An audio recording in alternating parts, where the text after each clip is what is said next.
Namaste, everybody. Welcome to Citti Media. Today we have a very special guest with us. Somebody all of you would have seen on the Festival of Bharat. She's a co-host, and she's been hosting a lot of fantastic talk shows for us. So she joins today Pujita Krishna ji, who's an educator, a writer, and she is the creator and founder of Feet on Earth Dance Studio. She is a soloist in Vilasanatyam, a Kuchipudi dancer, and right now she's coming up with a new book of her own, and we are here to discuss about that. So Pujita ji, I'm really excited to talk to you. How are you? Thank you, Sharat ji. It's such a pleasure to be here and on the other side, as opposed to being in the seat that you're occupying right now. And it's such a pleasure. Thank you so much. I'm doing well. Right. So please tell us about your new book. What's the idea behind it, and what's it all about? Well, at the outset, let me just say that this is a storybook for kids. So this is my first attempt to write for children. I mean, as you know, I write on dance, for dance. I've written fiction for adults, and I've done a fair bit of academic writing. But this book is a storybook. It's an illustrated book for children. And so this was my first attempt. It's actually I was asked to do this by a friend of mine who runs this company, who started this company called Merlin. And so this was, I'm one of the authors who's contributing a storybook under the banner of Merlin. So yeah, that's basically what it is. And yeah. That's a very interesting name, Merlin. What is that all about? I think it comes from, I'm not a big Harry Potter fan myself, because it came way after I grew up on Enid Blyton's myself. But I think it's it's a term taken from Harry Potter, I believe. Right. Merlin is a character, wand, I think it's a Harry Potter term. So don't ask me what it means. I'm not a Harry Potter expert, but apparently it's a term drawn from the book. And right. So basically this is a children's book, but how is it different from any other children's book that we see out there? Can you give us more details about this? Yes, gladly. So what it makes, I think there are parallels of the one or two companies outside of India that are doing this already, but I think in India it would be probably, I can safely say, that one of its kind, because this is a kind of a book where the prospective reader can actually choose from various templates and can choose from the tales that are offered. So for example, if there is a story on some character, taking on a whale or something, then the prospective reader, the child, because these are mainly for children or young adults, can then feature in the story with their name being featured, and then at different points in the story can choose where they want the story to go.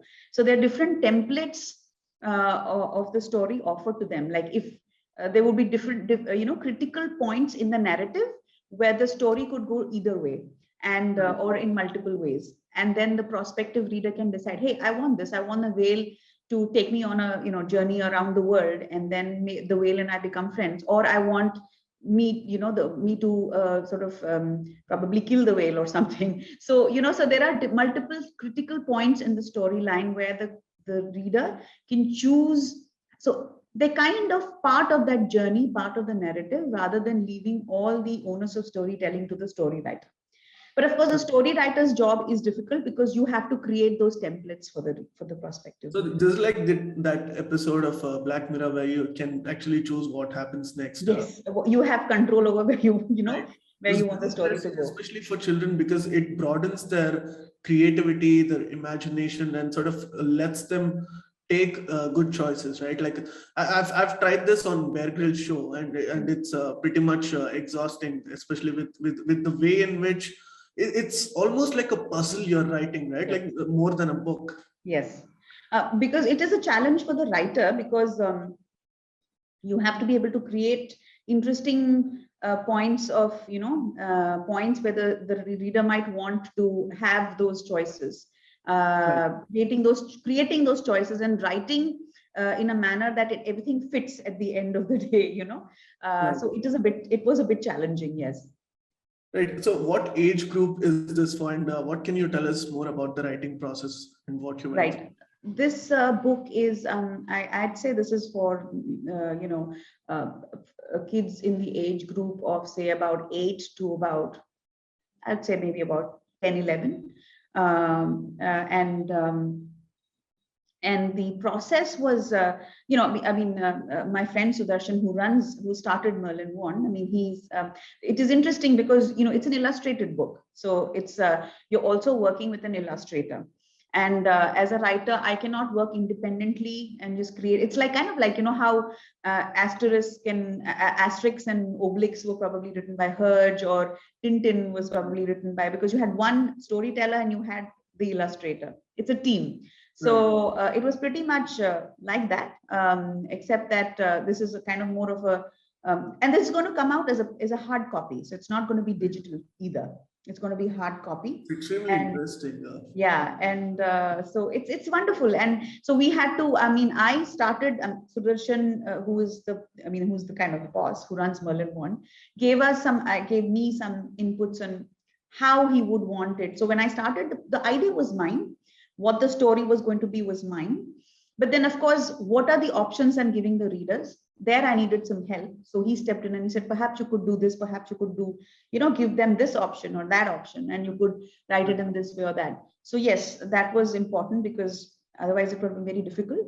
And then after the whole thing was written, I did sit with one or two illustrators and talk through how I visualized. Like, for example, if it's a village, or a coastal village, what did I see the coastal village look like? What was in my mind? How did I want the illustration to be loud or garish, or to be subtle, nuanced, detailed? These are the interesting things that happened. Seems to be extremely interesting. In fact, I may shamelessly add that I will be also purchasing a copy of it, because yes. it's very... Please do. We want as many.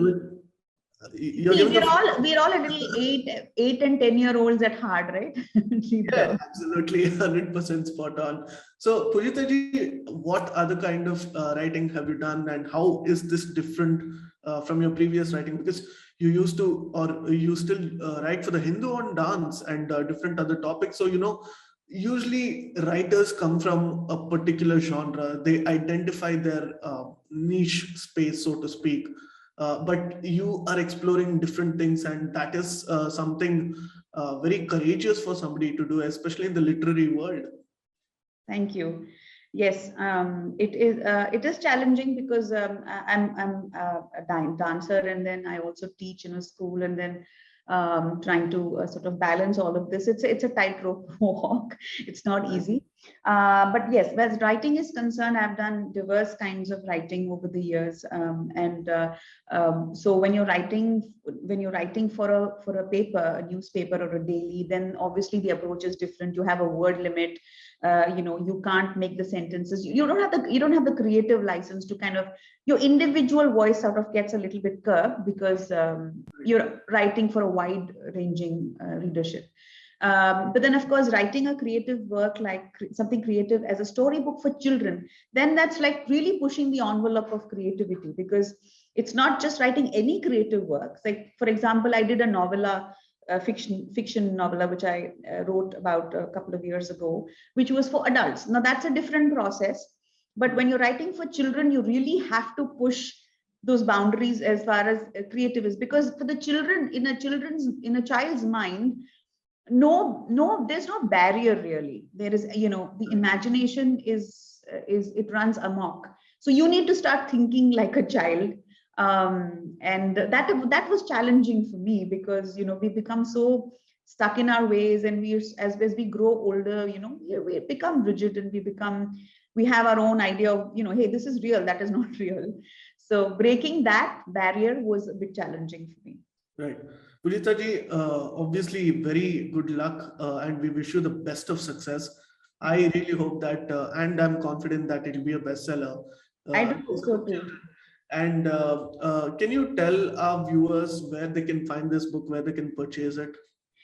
Yes. So, Sharanji, it is a little premature as of now because we still at the stage of publishing. The company formally launches itself in this month, very soon, shortly in a few days.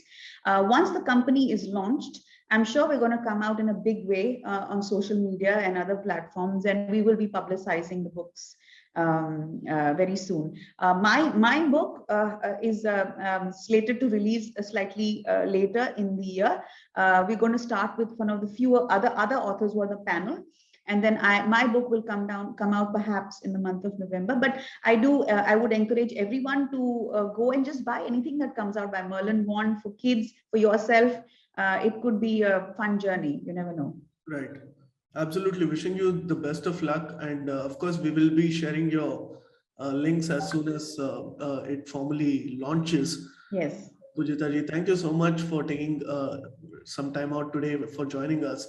And see you again. See you soon. Yes, Sharanji. Yes. Namaste. Thank you so Namaste much ji. for having me here. Thank you. And to all the Citti viewers, please do like, share, and subscribe. This is your host, Sharan Citti, signing off. Please remember to subscribe to us and switch on the notifications for this channel. For our other social media links, more content, and to support our work, please visit citti.net. Dhanyavad. Namaskar.